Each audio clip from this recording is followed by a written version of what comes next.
Live from the Oncobian capital, Lumumba, the news source of the African continent, Habari Network International.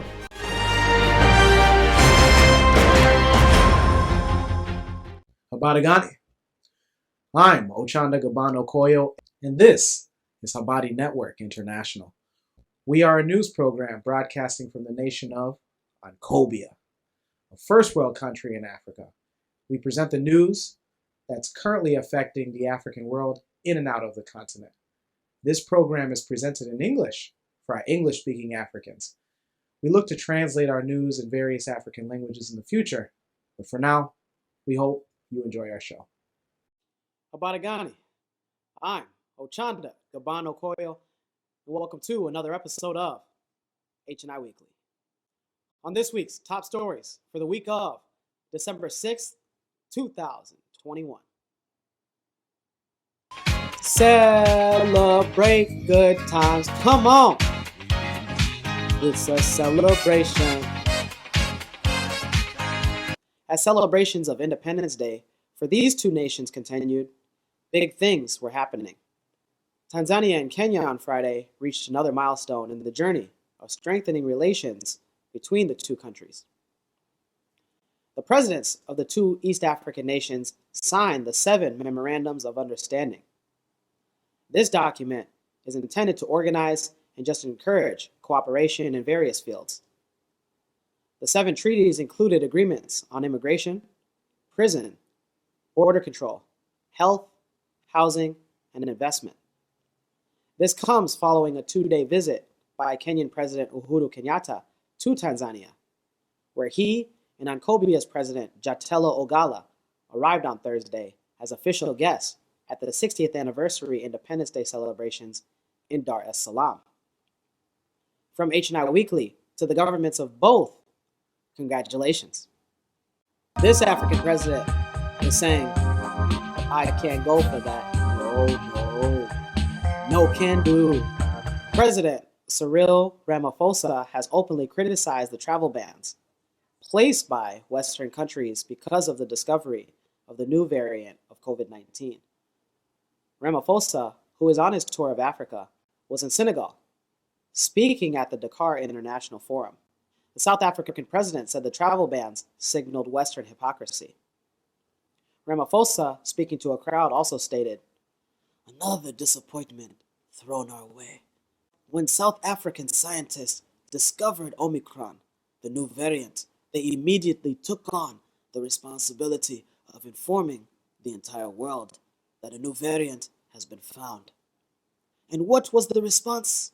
The northern countries decided to punish the excellence from Africa.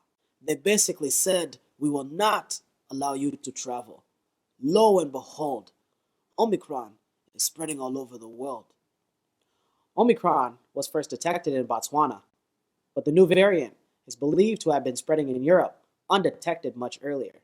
Most Western countries have barred entry to travelers from South Africa, Botswana, Zimbabwe, Namibia, Lesotho, Eswatini, Mozambique, and Malawi.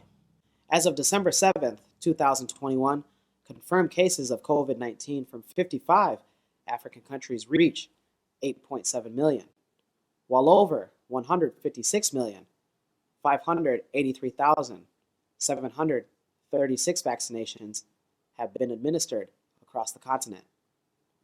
Of those vaccinations, the Sebi vaccine continues to be world-leading in its effectiveness. The Ankobi Aviation Airline Authority President, Tingo Onella, said they will continue to allow international travelers to come into the country with vaccination cards and or a negative COVID test. Nigeria's aviation minister, Sirika Hadi, said they have plans to ban flights from Argentina, Britain, Canada, and Saudi Arabia in retaliation for being added to those countries' red lists. Nigeria and Morocco would be currently the only 2 African nations to ban travel from the Middle East and Europe. This African nation is saying, We're going on a trip in our favorite rocket ship, zooming through the sky. Uganda is preparing to launch its first satellite by August 2022. The satellite, Pearl Africa SAT-1, is the latest mission from the joint global multi-nation bird satellite project. The initiative began in October 2019 as part of a directive by Uganda's president to develop a national space agency and institute. Uganda will join a growing list of African countries with satellites in orbit, including Kenya, Nigeria, Ethiopia, Ethiopia, and Sudan. So far, only Ethiopia is the only African country to have a space station. The Umbani Asimandisi space station, launched in 1997, currently has 8 astronauts in its residence. This African nation is saying, fight the power. Fight the power. We got to fight the powers that be. Sudan's pro-democracy movement has rejected the deal that put Hamdok back in the prime minister's seat, saying a fully civilian government should be in power. Protest organizers said Monday they were demonstrating with the slogan, "No negotiations, no compromise, no power sharing," with the military. The Ankobi embassy in Khartoum has warned Ankobi nationals about traveling to Sudan. Back in early November, the Sudanese military had seized the government in a coup. The military detained Prime Minister Abdullah Hamdok and placed him on house arrest. The military chief, General Abdel Fattah Burhan, declared an end to the Civilian Military Council that ironically overthrew then-President Omar Bashir back in 2019. These two Caribbean nations are saying, what do I stand for? What do I stand for? Most nights, I don't know any. Protests continue in the island nations of Guadeloupe and Martinique. The two Caribbean nations were forced into a curfew after their governments implemented new COVID-19 rules. Protesters state that they have had issues of mistrust with the government and that their nations are continuing to take orders from France. Martinique and Guadeloupe are two French territories in the Caribbean. Last month, members of both parliaments agreed to start hearing negotiations on becoming free of French rule. This comes as last month, the island of Barbados inaugurated its first president after dropping the Queen of England as head of state. Martinique and Guadeloupe have been overseas French territories for much of the two nations' existence. When we come back, we will be reading from this week's African proverb. Don't go anywhere. You won't want to miss this. Welcome back. Since ancient times, Africans have been known to speak proverbially. And here at HNI Weekly, we don't typically break tradition. Let's go ahead and pick from the jar of African proverbs. Let's see what's shaking today.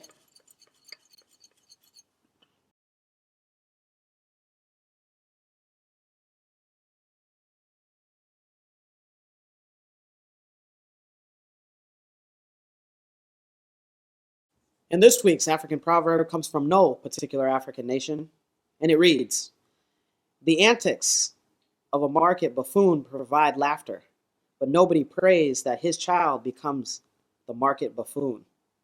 Once again, the antics of a market buffoon provide laughter, but nobody prays that his child becomes the market buffoon. Wow. And how I interpret this is similar to another proverb that most of you are familiar with. The fruit doesn't fall far from the tree, so meaning that the actions and the behaviors that you have are more than likely the actions and the behaviors that your child has. So continue to only portray good morals and values amongst yourselves. And you, sir, what is your interpretation of this week's African proverb?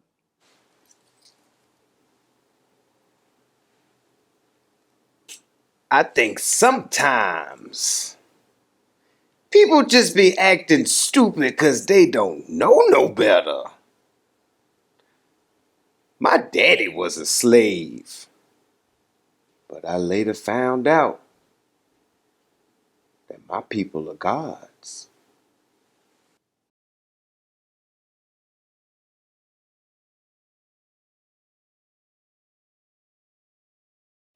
If you have your own interpretation of this week's African proverb, let us know in the comments below. Don't forget to like, subscribe, share, and hit the notification bell for this and other HNI Weekly videos. For more HNI content and to connect with us, follow us on all social media platforms below.